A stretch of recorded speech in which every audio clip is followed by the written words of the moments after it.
Liang and Li Xiaoxin had been apart for less than 10 hours, yet he already missed her so much that life felt meaningless. He'd spent the entire previous night in excited anticipation now that he saw her again. He couldn't suppress his smile, his eyes fixed on Li Xiaoxin. Li Xiaoxin's look surprised both Liu Zhongtong and An Jing. During the introductions, An Jing kept staring at her face. As they walked toward the CEO's office, she leaned toward Liu Zhongtong and whispered, "She hasn't had plastic surgery, has she?" Li Xiaoxin led the way ahead of them. The corridor was quiet, yet her high heels clicked rhythmically even on the soft carpet. She spoke softly, yet everyone could hear her clearly. She turned to An Liang and said, "I never thought you'd look this handsome in a suit. That stubble on your chin really suits you." An Liang's heart lifted at once, smiling. He replied in a rich voice, "Really? Thank you. You look even more beautiful today than yesterday. But I have to say, a Lamani casual suit really does suit a man with taste." From behind him, An Jing suddenly burst out laughing. When An Liang and Li Xiaoxin turned to look, she abruptly stopped, her expression instantly serene. An Liang ignored his crazy sister. His eyes stayed glued to Li Xiaoxin's gently swaying hips as she walked, and he thought to himself, "What's so funny?" It was just a polite reply. "If you two idiots weren't here, I'd tell Xiaoxin straight out, she looks even better without clothes on." Li Xiaoxin ushered everyone into the conference room, where Danny was already waiting. He politely invited them to sit, but no one did. To the An siblings and Liu Zhongtong, this was a crime scene, the place where mysterious deaths had occurred, and no one knew who might be next. Liu Zhongtong, with his silkworm eyebrows, phoenix eyes, and full beard, stood beside the petite, refined nun and Jing, a comical mismatch that surprised Danny and Li Xiaoxian as well. They watched as Liu Zhongtong pulled out his Lupan while Jing asked An Liang for his phone and opened a satellite-based digital compass. Both slowly paced around, taking measurements everywhere. Cuckoo, tethered by a leash held firmly by Jing, had been walking calmly and gracefully alongside her. But once inside the office, the dog began whimpering softly, clearly reluctant to stay. After surveying the general environment when Jing tried to enter the conference room, Coco planted its feet firmly at the doorway, tugging hard against the leash. Everyone understood dogs are sensitive creatures, especially in places tainted by recent death. Cuckoo's resistance seemed perfectly understandable, and Jing knelt down to soothe the dog briefly before picking it up and carrying it inside. Danny asked curiously, "Sister Jing, does Catholicism believe in Feng Shui?" And Jing handed the phone back to An Liang and answered politely, "God created heaven and earth for us. Would he not also establish principles for how we interact with rivers and mountains? Feng Shui is like microwaves in the sky. It exists whether you're a caveman or a CEO, whether you believe in it or not. The only difference is when we discover these laws and learn to use them. Ah, the infinite wisdom God has revealed to mankind." "Sister Jing," An Liang interrupted courteously just as she began making a large sign of the cross and launching into what promised to be an endless sermon. "I'm sorry, but I'd like to discuss something serious with Danny." "What is it?" "What did the police do about last night's incident?" Danny, sunk deep into the oversized sofa, glanced at Li Xiaoxin. She immediately took the cue and said, "The police reviewed the security footage and confirmed that strangers had entered the company. But after checking, they found nothing missing, so they classified it as a commercial burglary. They only advised us to improve security and install better locks. They didn't pursue it further, though they did ask you to contact them to give a statement." "Oh. And they checked the license plate number you reported, but there's no record of it. Maybe you misread it?" An Liang frowned. "That can't be. My eyesight and memory are excellent. I saw it clearly, how could I be wrong? Could it be that you miscommunicated it when you told them?" Li Xiaoxin looked apologetic and murmured softly, "I'm sorry, it's possible." An Liang seized every chance to look at Li Xiaoxin, so of course he noticed her discomfort right away. He quickly added, "Xiaoxin, I'm not blaming you, I'm just analyzing the situation." Her expression softened slightly, and she smiled. "No problem." Both Jing and Danny watched the two of them, surprised that An Liang was already calling her Xiaoxin after knowing her for just one day. It seemed their relationship was moving fast. Liu Zhongtong, still holding his Lupan, glanced sideways at Li Xiaoxin and caught her looking back at him. He casually sat down and observed quietly as An Liang and Danny continued talking. "Danny, what do you think happened last night?" "I suspect industrial espionage, someone trying to steal our R&D data. But the thing is, we don't keep physical documents or blueprints in safes anymore. Everything's stored on our main servers. If they're from a rival tech firm, they could just hack in. Why risk breaking into our flagship headquarters? And there's no need to kill anyone to cover it up." And Liang sat beside Danny and pointed his sharp nose toward Danny's profile. "You know, last night when I chased them from Brooklyn Bridge all the way to Chinatown, they fired at least 100 bullets at me. Can you explain why?" Faced with such a difficult question, Danny had no idea how to respond. An awkward silence fell over the conference room. Liu Zhongtong broke the silence in a low, steady voice. "It's Feng Shui. This whole floor has turned into a death formation." Everyone turned to him in shock, and Liang most of all. "Master, are you serious? You're calling this a death formation? Look at this branch vein of Wall Street. Look at the 10 layers of Tianqin alignment and the 4 deities correspondence in this company's layout. What's wrong with it? This formation has been in place for 7 years without major changes. David Group has been headquartered here for 10 years and is now a blue-chip stock listed on Wall Street. Yes, the company's been thriving," Danny chimed in, seemingly supporting An Liang, but in truth, he was more eager than anyone to hear Liu Zhongtong's full analysis. "How could this possibly be a death formation?" "Ah, Liang, Liu Zhongtang said calmly. The Feng Shui formation you set up is called the Dragon Pool Water Dividing Formation, correct? Yes. You can even recognize it. So how can you call it a death formation? Let me finish. Everyone looked anxious, but Liu Zhongtang remained unhurried as he spoke. This layout taps into the Tianchu Star Dragon vein of the entire Manhattan, capturing the prosperous qi of the 7th period for the past decade. It also opens a bright Mingtong toward the southeast, the direction of the buildings facing water, and draws in Lingshan water from the Tiangan direction. Moreover, it utilizes Governor's Island at the right side outlet of the East River to guard and divide the water flow. Therefore, I'm certain that David Group had already gone public before 2004, and financial markets have been one of its primary sources of profit. Danny nodded in agreement, starting to feel a bit of respect for this bearded man who looked like an old-school wanderer. He asked, "So, is there something wrong with the Feng Shui layout now? The physical structure isn't the issue. The problem lies in what we can't see. Come over here," Liu Zhongtang said, placing the lupan in the center of the conference table. Everyone gathered around and saw that the needle on the lupan wasn't pointing north. It was slowly rotating like the second hand of a clock. "Rotating needle?" And Liang and Jing both exclaimed at once. Liu Zhongtang confirmed, yes. The needle is unstable throughout the entire floor, but it's most severe right here in the conference room. "What does that mean? What's it telling us?" Danny asked urgently. And Jing explained. "According to Chinese Feng Shui records, there are 8 abnormal needle phenomena. This is called rotating needle, the most dangerous among them. Ancient texts say when the needle spins without stopping, the master dies swiftly. Evil yin lingers, white banners hang daily. It means that where rotating needle appears, malevolent spirits dwell. Anyone staying in such a place will die quickly. And white funeral banners will fly every day until everyone is gone." Danny turned pale. Even Li Xiaoshen, usually calm and elegant, showed panic on her face. She pressed further. "Are we all going to die? The senator and David died 2 days apart. Today is also 2 days after David's death. And this is exactly where they died. Are we going to die here too?" By the last 2 sentences, Li Xiaoshen's anxiety was unmistakable, her voice rising steadily. Liu Zhongtang gestured for her to calm down, and was about to speak when he noticed in Liang comparing the luopan with his phone, muttering angrily, "It's this damn machine that tricked me. Satellite positioning can't sense Earth chi like a magnetic needle can. It can't detect the subtle changes in the 8 abnormal needles. If I hadn't been lazy and relied on convenience, I would have noticed the lingering yin energy long ago." And Jing took the phone from him and glanced at it. "You just like looking cool. You always use the latest phone and even developed your own satellite positioning app. Ever since we were kids, you thought using a luopan was outdated." Bang. And Liang slammed both the phone and the luopan hard onto the long table, cutting off Jing's teasing about his childhood habits. Liu Zhongtang winced as he carefully retrieved his luopan. "You could have just hit your phone. This luopan is mine." He paused, then added reassuringly, "But don't worry too much. Look, the needle is turning slowly and steadily. Yes, it's definitely a dangerous rotating needle, but in truly lethal Feng Shui death formations, the needle would spin wildly. Right now, it's not yet at the point of causing immediate deaths. As long as everyone leaves this place and avoids it, you'll be safe." And Liang had just lost major face in front of Li Xiaoshen, and frustration burned inside him. Desperate to regain some dignity, he pursed his lips and spread his hands wide. "So what? American buildings are all steel frame structures. A Chinese lupan can't possibly get accurate directional readings inside them anyway. And let's be real, that needle is just a magnet. It can be affected by any electronic device or electromagnetic field. Is there wiring in this room? Put the lupan near a live wire, and the needle will move too. That's exactly why I never use Chinese lupans. They're completely unreliable in a steel skyscraper." "I don't agree," and Jing countered. "What my brother just said is technically correct, but those kinds of electromagnetic interference would only cause the magnetic needle to deviate steadily from true north or maybe wobble slightly. But this kind of continuous rotation, from a scientific standpoint, it suggests we've entered a space with a stable, rotating electromagnetic field. If that field were strong enough to disrupt human nerves or blood vessels, it could theoretically kill someone. Of course, we should also consider the metaphysical perspective." Her words brought everyone back to their senses, forcing Liang to set aside his pride and confront the facts. They took the lupan to the floors above and below and tested again. No rotating needle phenomenon appeared anywhere except on the 23rd floor. Cuckoo, their dog behaved normally on other levels but grew restless and whined anxiously the moment they returned to the 23rd, constantly trying to escape. This proved the anomaly wasn't caused by general building electrification but by a localized, targeted force. An even darker possibility crept into everyone's mind. This was a deliberate, targeted murder. Back in the conference room, they searched every inch, ceiling, floor, every corner, for any device emitting strong electromagnetic energy. They tore the place apart but found nothing. The only remaining explanation was ghosts. After a long, silent search, they stopped just as silently. Without speaking, everyone's eyes drifted toward Danny. After all, David Group had started as a construction engineering firm, and both David and Danny were experts in science and technology. If anyone should have insight into electromagnetic phenomena, it was him. Danny made an uneasy gesture. He pulled out a handkerchief, wiped his forehead, then stood up and walked to the window, staring outside as if unwilling to let anyone see his face.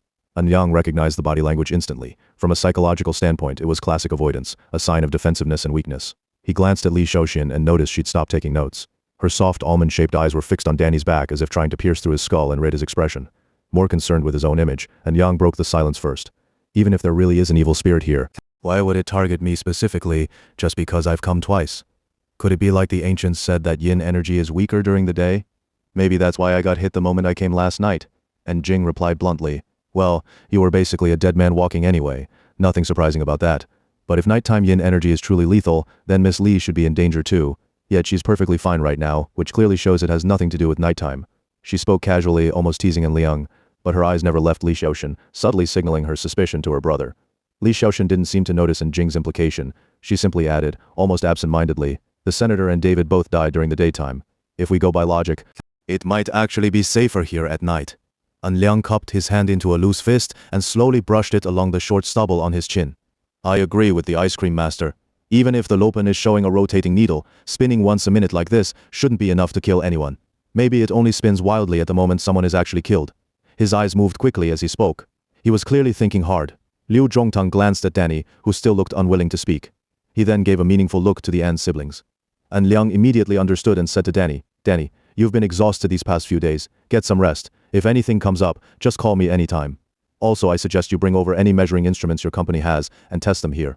If there's radiation or something weird, we could all end up dead.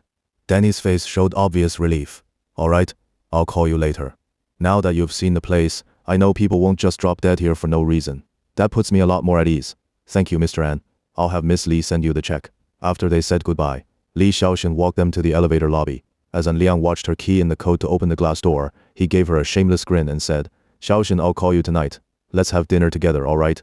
Li Xiaoshen smiled softly and nodded. An Liang winked at her and added, I'll wear the football pads. That made her laugh. For An Liang's safety, Liu Zhongtang drove him home, and Jing sat comfortably in the front passenger seat, holding Coco, while An Liang changed clothes in the back.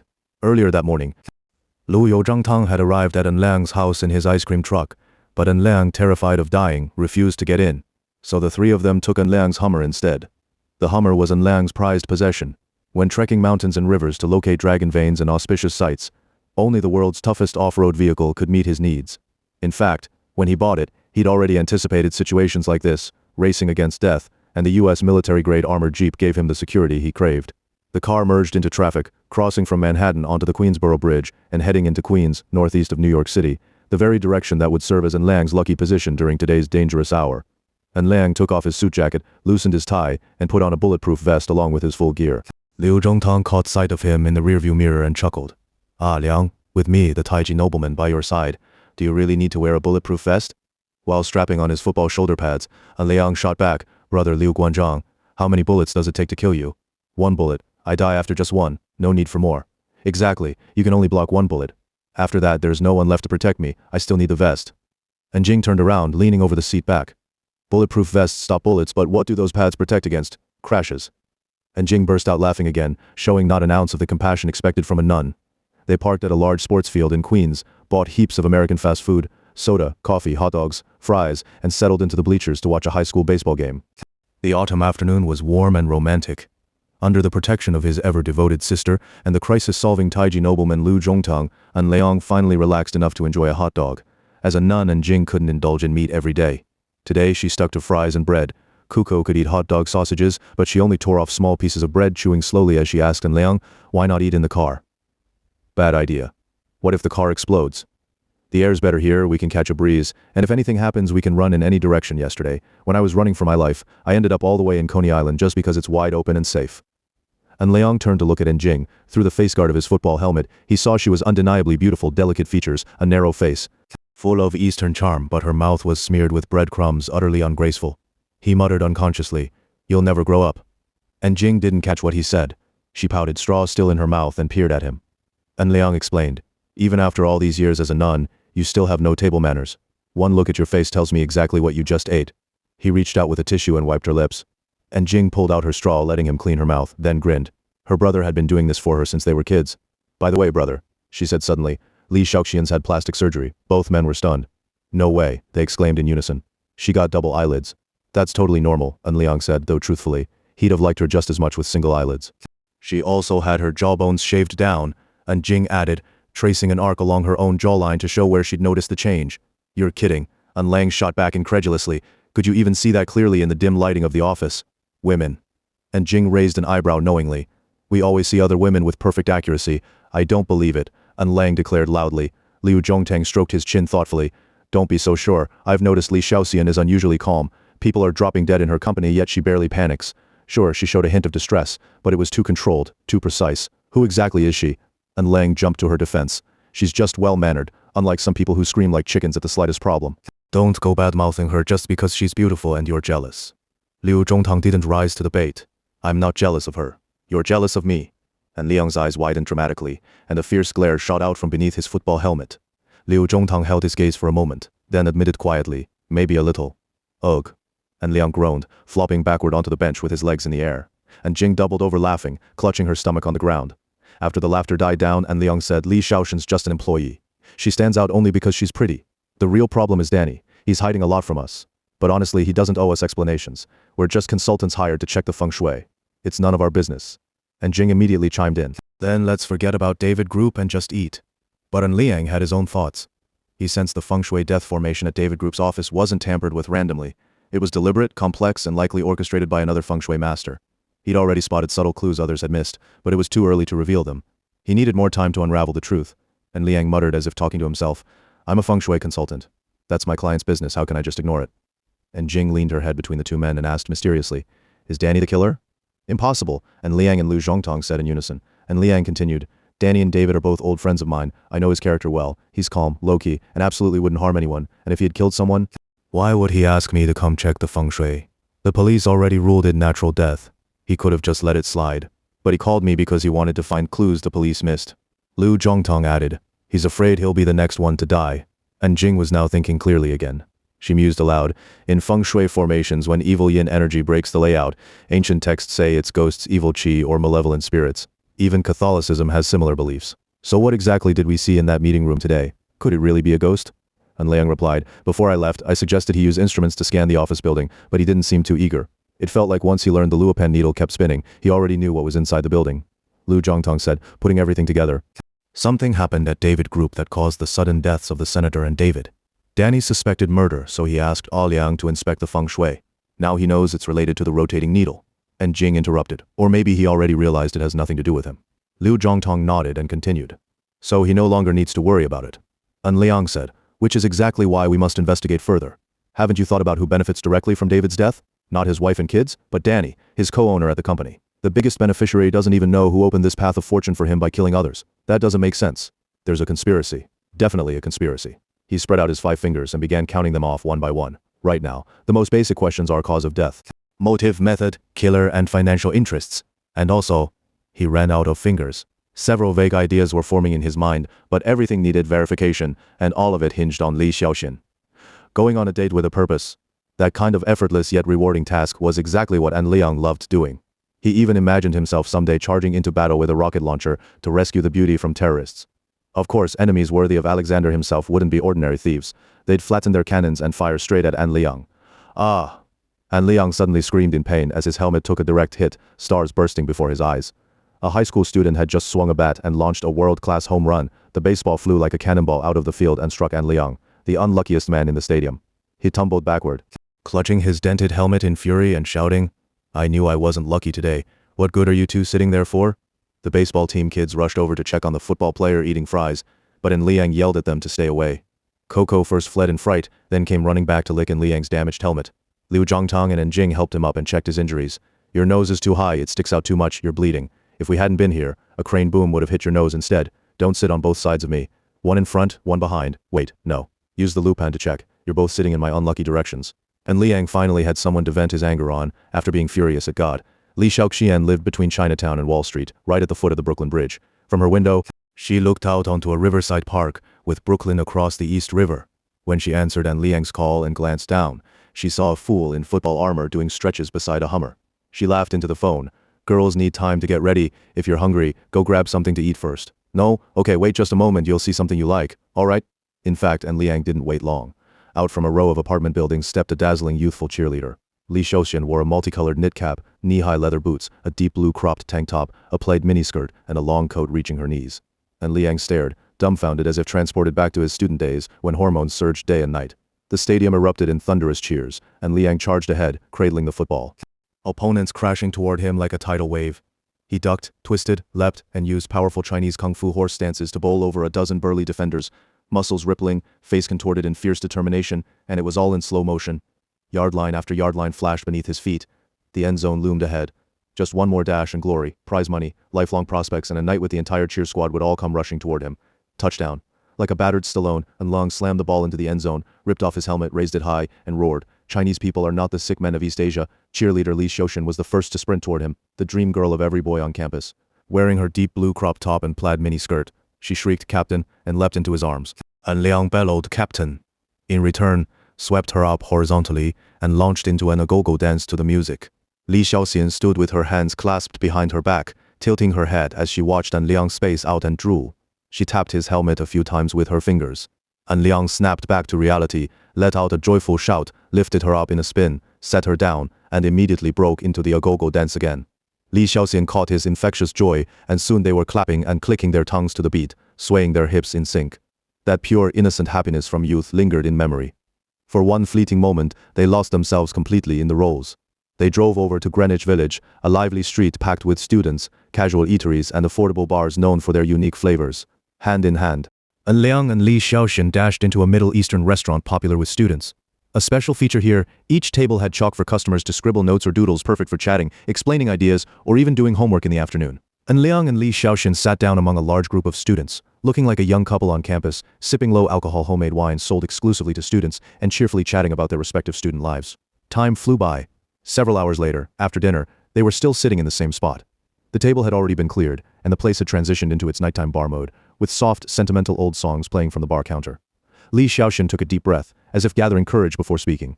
"You're someone who really brings joy. Being with you is fun. Do you have a lot of girlfriends?" "No," An Liang replied. "Not for the past 10 years, I just don't have any peach blossom luck." They both laughed. Li Xiaoxin said, "With your personality and looks, it's impossible that no girls like you." "Maybe some do," An Liang said, "but I haven't met anyone I truly like. If I accepted someone just because she liked me, that wouldn't be fair to her." His words were deeply touching. Any woman would consider herself blessed beyond measure to find a man like him in this lifetime. Li Xiaoxin crossed her legs, swinging them slowly and leisurely, her long, slender calf occasionally brushing against An Liang's leg, sometimes on purpose, sometimes not. With one arm folded across her chest and the other twirling a strand of long hair, she asked, "So what kind of girl do you like?" "I believe God will send me someone perfect, someone with the same figure and looks as you. Any other conditions?" Without thinking, An Liang blurted out, "Yes." Curious, Li Xiaoxin leaned forward slightly. "What is it?" Excitedly, An Liang said, "I'm looking for a girl whose birth chart and 8 characters perfectly match mine to form the Mandarin ducks and butterflies destiny pattern. That's why I've been single until now. I just couldn't find her." "Is someone born on that date really that hard to find?" An Liang picked up a piece of chalk from the box beside the salt shaker and quickly scribbled a calculation on the slate tabletop. Then he said, "For girls born in 1983, only one in every 4,380 fits what I need." Li Xiaoxin laughed softly. "Oh, that doesn't sound too difficult. Just post a personal ad online or put up a message on a BBS, and someone like that will surely contact you." And Liang slumped, letting out a long sigh. "Sigh. I've already tried that, but my peach blossom luck is dead. No replies at all." "It's that hard? Give me her birthday. I'll help you look too." "Okay, thank you so much." As he thanked her, An Liang began writing down the date. But halfway through, he suddenly realized how foolish he was being, asking the very girl he wanted to pursue to help him find another girlfriend. Wasn't that cutting off his own future? Sweating coldly, he finished the note and looked up at Li Xiaoxin. She was still smiling gently and calmly, but to An Liang, it felt like a cold, mocking grin. He thought to himself, "She's angry. She must be furious. What do I do? What do I do?" He grabbed a napkin from the table and wiped the sweat from his forehead. "But I've changed my mind because you suddenly realized you were treating it like selecting someone, right?" In that instant, An Liang understood the magnitude of his mistake. When love arrives, who cares whether your 8 characters match? All these years, what he hadn't found wasn't a specific birth date. It was this feeling of being truly moved, and now that feeling was right in front of him. Speechless, he stared at Li Xiaoxin's smile, overwhelmed with embarrassment and guilt, and managed to squeeze out a quiet, "I'm sorry." He lowered his head and reached for the note to tear it up. "No, don't tear it, I want to see." Hearing that, An Liang nearly burst into tears. Wasn't this clearly her way of shutting him out? With a miserable expression, he said, "Xiaoxian, I didn't mean anything by it. I know it was wrong of me to think that way. From the moment I saw you, I completely forgot about that stupid 8 characters. I only brought it up again because you teased me. Let's just forget this ever happened." Li Xiaoxian looked at him like a hunter watching her prey beg for mercy, her eyes full of calm amusement. She pulled out her driver's license from her wallet and waved the back of it toward An Liang. Do you want to see it? This is a girl's biggest secret, you know? Let's trade. You show me yours, I'll show you mine, okay? And Liang's eyes lit up. A wild, impossible thought flashed through his mind. Could she be the one destined for him? No way. Based on his estimate of Li Xiaoxian's age, the odds were less than 1 in 270, about the same chance as winning the lottery. He hesitated for a long time. Slowly, Li Xiaoxian reached over, took the little note from his hand, and placed her driver's license in front of him. Lang squeezed his eyes shut, then opened them with determination, staring at the license. Both of them froze in shock. Lang snatched the license off the table, flipping it over several times. He pressed his finger against the date of birth, revealing it letter by letter, reading aloud. September 24th, 1983. Oh my god, how can this be? Is this license fake? Is this really your birthday? Li Xiaoxian stared at the note Lang had written, equally stunned. She shook her head. Are you doing magic tricks? This can't be real. Lang cried out in joy. I wrote it down first before you even offered to show me your license. How could I be doing magic? It's real. We're meant for each other. God arranged this. Still shaking her head, Li Xiaoxian covered her forehead with both hands. Even if it's true, it's just a coincidence. We get along well, that was already clear before you knew my birthday. But that doesn't mean we have to become anything more. She took back her license and stood up. Sorry, I'm going to leave now. Thank you for dinner. Her reaction doused Liang like a bucket of ice water. He'd imagined she'd be as thrilled as he was, as if they just received a gift from heaven, and that they'd start dating right away, heading straight toward marriage. But now everything had vanished into thin air with her departure. Frantically, Liang threw some money on the table and rushed out onto the street. Li Xiaoxian hadn't gone far yet. He jogged through the night, catching up to her quickly. Xiaoxian. Wait, let me explain. I'm not trying to claim anything. I admit it's a coincidence. I didn't rig anything, believe me. Li Xiaoxian walked briskly down the neon-lit, historic street and said without turning, New York has 10 million people, 5 million of them women. With an average lifespan of 80 years, there are about 500 women born in 1983. And around 170 of them share my exact birthday. The person you're looking for isn't rare at all, in fact there are too many of them. And Liang walked while listening, simultaneously using his fingers to calculate and verify the data she had just given. Then he said to Li Xiaoxian, You're good at mental math, clearly you've got some special skills. But among those 172 people, there were very few Chinese. Given that Chinese make up only 2.5 of New York's population, that means there'd be only about 4 in the whole city. Oh no, what am I even saying? Li Xiaoxian's expression darkened further. She practically broke into a jog to get away from Liang. And Liang cursed his own calculating mind and hurried alongside her, saying, Xiaoxian, slow down a bit. Listen to me, I don't care about this birthday coincidence at all. Ever since I met you, nothing else matters. I want to see you every day. I want to live life with you. You just want to sleep with me. Li Xiaoxian stopped abruptly on the street and stared at Liang, whose face was now flushed red and green with embarrassment. To be honest, I have thought about it, but that's not my ultimate goal. Wait, no, I mean it is an ultimate goal. No, that's not right either. What I mean is, even if we never sleep together, as long as I can see you every day, see you smile, see you happy, I'll be perfectly content. Li Xiaoxian crossed her arms and looked him straight in the eye. You already had that chance. But I can't accept anything just because of this birthday coincidence. Even if it's God's plan, it still won't work. Do you understand?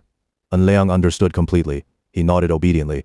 I get it. It has to come from genuine love, not from some arrangement. Li Xiaoxian looked utterly exasperated. She rubbed her forehead and said, Okay, we both need time to understand ourselves and each other, not probabilities. Ever the gentleman, and Liang asked gently, Shall I drive you home? Sure, thanks. I'd also like to talk to you about the David Group matter. Li Xiaoxian had just started walking toward the car when she heard his words. She immediately bit her lip, stood stubbornly on the sidewalk, cheeks puffed with frustration. And Liang's heart ached with both pity and affection. He quickly added, Okay, today's been tiring. Let's not talk about work. How about tomorrow? I'd like to have breakfast with you, just the two of us. It was Saturday, most companies were closed for the weekend. The David Group headquarters had been secretly undergoing maintenance for a week, with employees scheduled to return to work the following Monday. This Saturday and Sunday were their final days off. However, senior staff like Li Xiaoxian, who worked directly in the executive office, weren't so lucky. Though technically on holiday today, she still had to deliver an urgent document to the R&D center in the suburbs. After a cozy breakfast at a cafe, Liang volunteered to drive her to the R&D center, partly to spend more time with her, partly out of curiosity.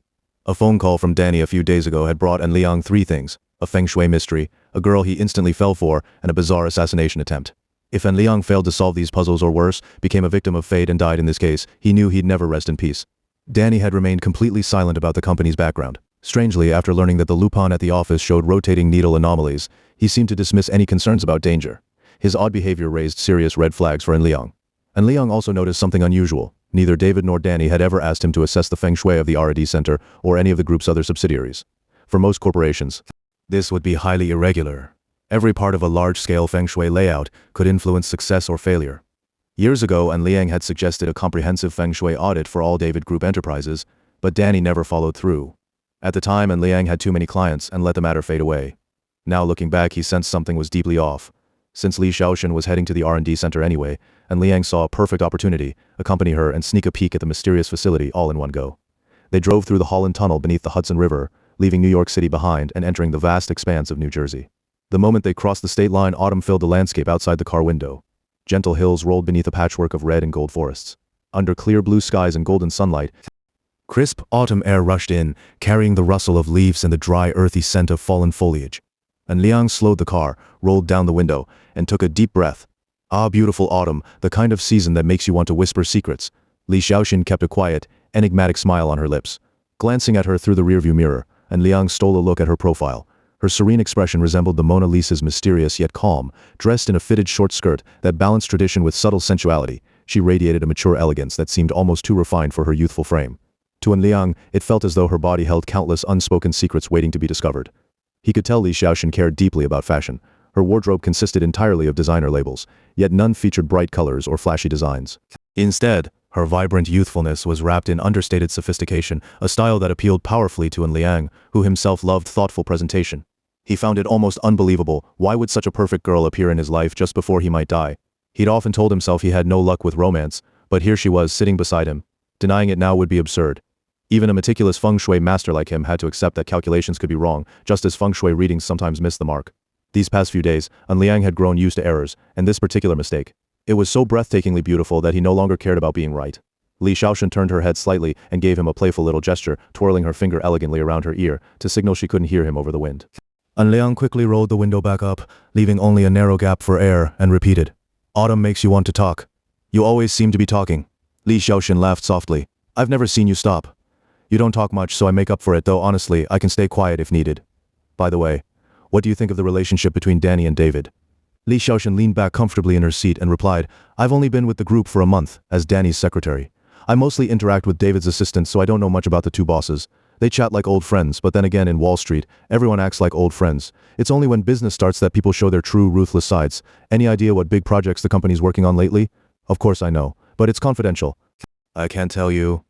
And Liang's probing hit a wall, but he still gave her a sincere compliment. "Good, you've got a strong sense of responsibility. I like that about you. Have they had any disagreements lately, like differing opinions during meetings or conflicting views on company strategy?" "They've always had different opinions, but they usually reach consensus quickly. Recently, though, there's been one issue that hasn't been approved yet.